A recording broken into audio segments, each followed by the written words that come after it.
besar.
Di pertemuan sebelumnya kita sudah membahas tentang text cerpen, yaitu unsur intrinsik text cerpen ya. Masih ingat ya bahwa unsur intrinsik text cerpen itu ada berapa? Ada? Ada berapa? Unsur pembangun cerpen itu ada 2, yaitu unsur intrinsik dan intrinsik. Kemudian kalau untuk intrinsik itu ada apa saja? Ada tema, kemudian pemaparan, alur, latar, sudut pandang dan amanat. Jadi kalian masih ingat ya untuk materi sebelumnya sudah kita bahas bersama kemarin, kemudian tentang struktur teks cerpen dan struktur teks cerpen itu juga sudah kita bahas bersama, sudah kita pelajari bersama. Yaitu ada berapa? Ada berapa saja? Ada berapa? Ada 4. Apa saja? Ya, orientasi, rangkaian peristiwa, aplikasi dan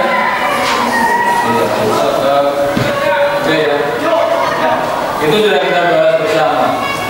Kemudian ada aspek kebahasaan juga kita bahas bersama sudah di minggu kemarin di pertemuan kedua sebelumnya kita sudah membahas tentang struktur dan aspek kebahasaan yang ada di dalam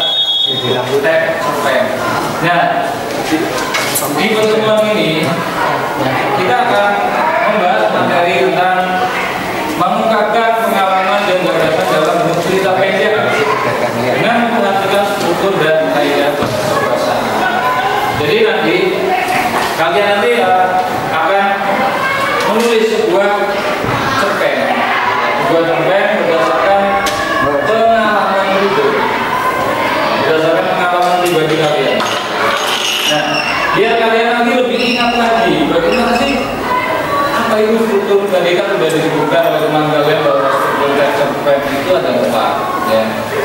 Mungkin kalian masih ada yang lupa. Biar ketika kalian menulis sebuah teks cerpen nanti ingat, karena kita materi ini adalah menulis sebuah teks cerpen berdasarkan pengalaman pribadi ya, dengan memperhatikan struktur dan kaidah kebahasaan. Kemudian untuk tujuannya, tujuan dalam pembelajaran ini yang pertama adalah mengembangkan rasa tanggung jawab kreatif dan betul. Jadi mengembangkan rasa tanggung jawab. Kemudian yang kedua adalah merancang pengalaman dan gagasan dalam bentuk cerita pendek. Ya, cerita pendek dengan memperhatikan struktur dan kebahasaan tadi. Tujuannya adalah kalian itu bisa menulis sebuah teks cerpen berdasarkan pengalaman pribadi. Kemudian yang ketiga adalah memproduksi pengalaman dan gagasan dalam bentuk cerita pendek dengan memperhatikan struktur dan kebahasaan tadi. Ya. Jadi dalam materi ini nanti kalian mencoba membuat sebuah teks cerpen berdasarkan struktur dan kaidah kebahasaan teks cerpen itu sendiri. Kamu tentukan pengalaman yang akan kalian jadikan sebuah cerpen. Tulis pengalaman kalian, bisa pengalaman yang menyenangkan atau mungkin menyedihkan atau yang lainnya. Nah, kemudian saya ingatkan lagi ya, untuk struktur teks cerpen itu tadi ada 4. Yang pertama adalah orientasi, rangkaian peristiwa, komunikasi dan resolusi. Seperti yang sudah kita pelajari bersama bahwa orientasi ini adalah penemuan peristiwa. Jadi di dalam orientasi ini ya nanti terdapat latar tempat dan waktu. Latar tempat dan waktu. Kemudian ada pengenalan tokoh di dalam orientasi ini. Misalkan tokohnya mau siapa? Sudut pandangnya pada siapa? Pada aku, orang pertama, atau dia, orang ketiga. Jadi kamu kan kalau di sini kan berarti kalian mau menceritakan diri sendiri. Berarti penggunaan sudut pandangnya adalah orang pertama kan? Karena yang akan diceritakan adalah aku, saya, kalian sendiri, bukan orang lain. Ya, karena kan tadi berdasarkan pengalaman pribadi. Jadi kan yang akan kita bahas di sini ditulis di dalam sebuah cerpen itu tokohnya adalah aku. Ya. Kalian sendiri orangnya. Jadi sudut pandangnya nanti orang pertama. Ya. Kalau kalian menceritakan orang lain, cerita orang lain berarti itu orang ketiga. Kemudian yang kedua adalah rangkaian peristiwa. Nah, jadi di dalam rangkaian peristiwa ini bisa terlanjut melalui serangkaian peristiwa tersebut. Jadi mulai ada ya, kemudian yang ketiga adalah komunikasi, yaitu cerita bergerak seputar konflik atau masalah yang mempengaruhi latar waktu dan karakter. Ya. Kemudian yang keempat adalah resolusi atau kode, yaitu solusi untuk masalah atau tantangan yang dicapai. Jadi tadi di dalam komunikasi dari permasalahan konflik, ya, dan di dalam resolusi atau kode ini nanti penyelesaian endingnya tuh biasanya ada protagonis penengah penyelesaian masalahnya. Itu struktur teks cerpen. Kemudian untuk aspek kebahasaan ini ada 6. Yang pertama adalah penggunaan kata ganti orang pertama dan ketiga tadi. Jadi sudut pandang. Ya, kalau kita menceritakan diri sendiri, berarti penggunaannya adalah penggunaan kata aku di sini. Ya. Kemudian yang kedua adalah penggunaan kata kerja. Yang menggambarkan suatu peristiwa yang terjadi. Kemudian yang ketiga adalah penggunaan kata benda khusus. Ya. Masih ingat ya kata benda khusus? Misalkan kita mau menggunakan nama pohon, ya. Pohon misalkan saya, misalkan ada kalimat seperti ini. Ketika saya berteduh di bawah pohon, ya. Nah pohonnya ini kalau misalkan kita lebih spesifik harus di kata benda itu khusus. Pohon apa? Misalkan pohon cemara. Jadi kan itu yang disebut dengan kata benda khusus. Ya. Kemudian yang keempat adalah uraian deskriptif ya. Nah, ini materi kelas 7 yang deskriptif berarti menjelaskan secara detail, menggambarkan suatu objek dengan kalimat. Kemudian yang kelima adalah penggunaan majas gaya bahasa ya. Majas atau gaya bahasa kemarin sudah kita bahas banyak sekali, ada majas personifikasi, hiperbola, metafora dan lain sebagainya. Kemudian yang terakhir adalah penggunaan konjungsi kronologis atau urutan waktu. Karena kita akan bercerita, maka kita akan menggunakan konjungsi atau kronologis yang berhubungan dengan waktu. Ya, ini sekedar mengingatkan kembali, gimana? Sudah jelas ya? Sudah jelas ya? Nah, nanti akan saya bagikan lembar LKPD-nya, kemudian nanti kalian tentukan, ya, menentukan pengalaman mana yang menurut kalian itu menarik untuk ditulis di sebuah cerpen. Ya. Kalian tulis dalam komunikasi, orientasi, ya. Catat orientasi minimal itu 1 paragraf. Misalkan seperti ini.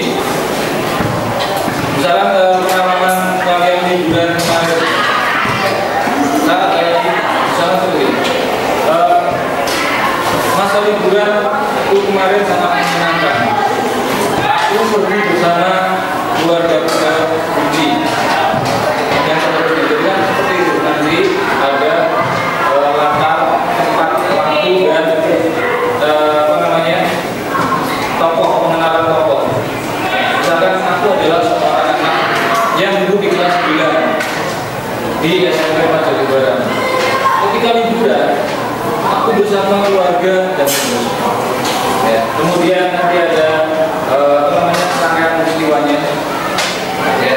Kemarin sudah saya contohkan rangkaian peristiwa itu seperti apa. Kemudian ada komunikasi, ada muncul sebuah masalah yang ditugaskan, kemudian nanti penyelesaiannya bagaimana.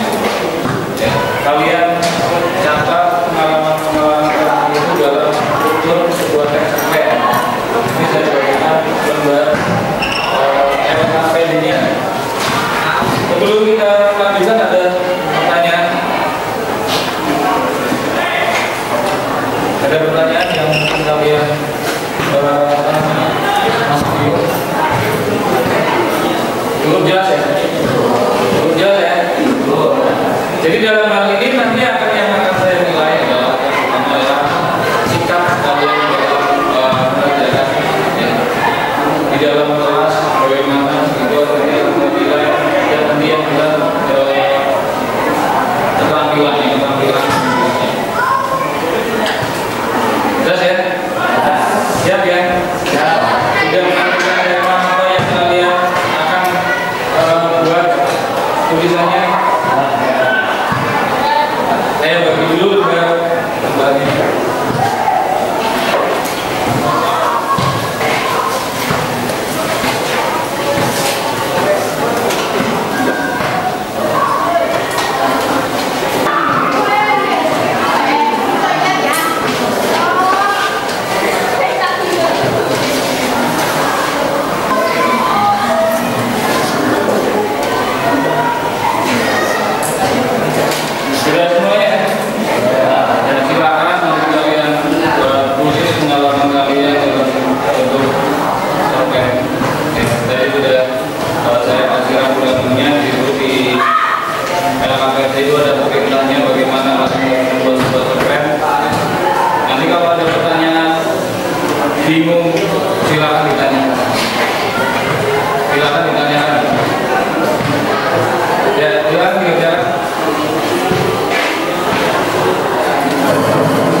tepuk 1,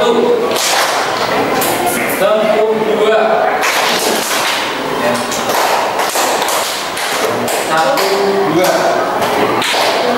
Ya, ingat ya, tepuk 1, tepuk 2, tepuk 3-nya gini. Kalau gini, tepuk 3, ya, 2, ya, dan tepuk 3, tepuk 4, ya, tepuk 4 berarti, tepuk 5, ya, jelas? Ya, kita coba tepuk 1, tepuk 2, posisi tangannya ya bukan yang ini dong. Tepuk 2, ya, tepuk 1, tepuk 2, tepuk 3, tepuk 4, tepuk 5, 2 kali tepuk 5.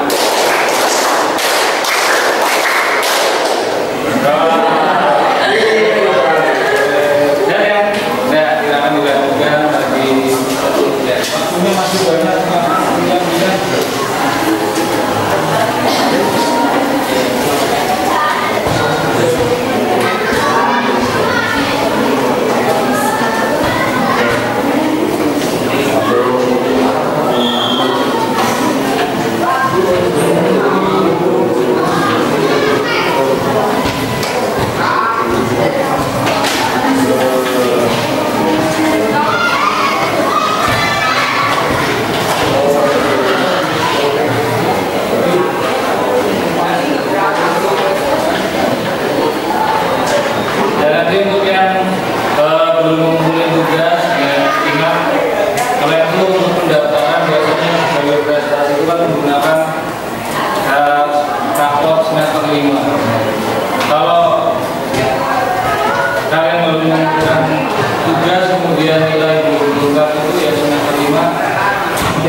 setidaknya kalian nanti bisa membuat cerita.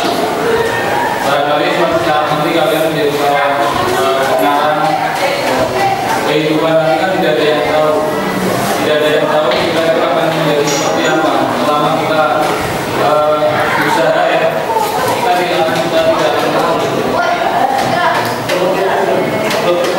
Jadi seperti yang sering saya katakan ke kalian bahwa kita itu wajib bermimpi, karena mimpi itu kan akan jadi motivasi buat kita.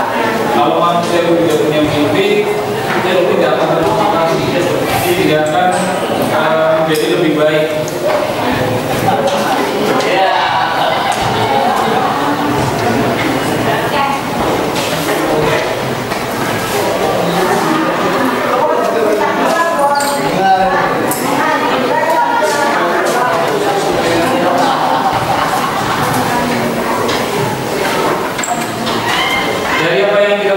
Bersama ya, dari bab ke-4 kemarin ya, tentang unsur teks cerpen. Yang pertama tentang unsur teks cerpen, struktur kebahasaan,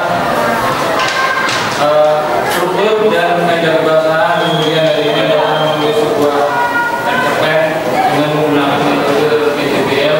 Jadi hal itu menghasilkan sebuah proyek, menghasilkan sebuah produk, yaitu sebuah tulisan tangan kalian juga cerpen.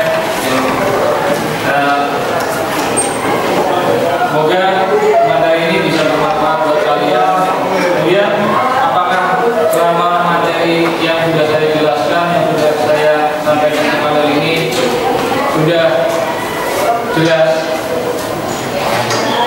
Sudah jelas ya? Saya nanti ketika kalian menghadapi ujian, karena untuk panggilan ini sebentar lagi, mungkin kalian tinggal 1 bulan lebih lah, 2 bulan ya, kelas 9. Awal Maret kalian sudah, kita sudah bulan Ramadan, kemudian nanti ada PTS, setelah itu libur lebaran, kemudian berangkat 1 minggu, setelah itu langsung ujian sekolah. Itu di akhirnya seperti itu. Jadi rencana kalian nanti ya, apa namanya, bukan rencana kalian untuk mau kemana. Kemudian untuk materi berikutnya, untuk bab kelima yaitu bab definisi ya. Nanti akan kita pelajari bersama untuk pertemuan berikutnya. Tentunya untuk kita diskusi itu kan tidak asing lagi ya, tidak asing buat kalian, tidak asing dengan sudah banyak di materi di kelas 8 juga ada kita diskusi, dan nantinya di pertemuan berikutnya kita akan membahas materi. Sebelum kita akhiri untuk pertemuan ini, ada yang mau ditanyakan? Ada prinsip terkait ada amanat atau pesan. Apakah amanat atau pesan ini keluar dari sebuah cerpen? Ya, harus ya.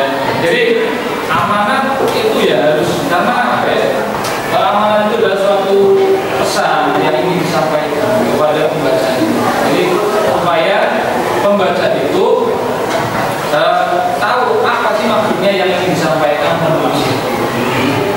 Jadi seperti itu. Semacam kalian misalkan mau pergi, ya, kemudian pamit dengan orang tua seperti jauh, misalkan, Bu, saya izin besok saya mau mengadakan acara wisata. Terus kemudian orang tua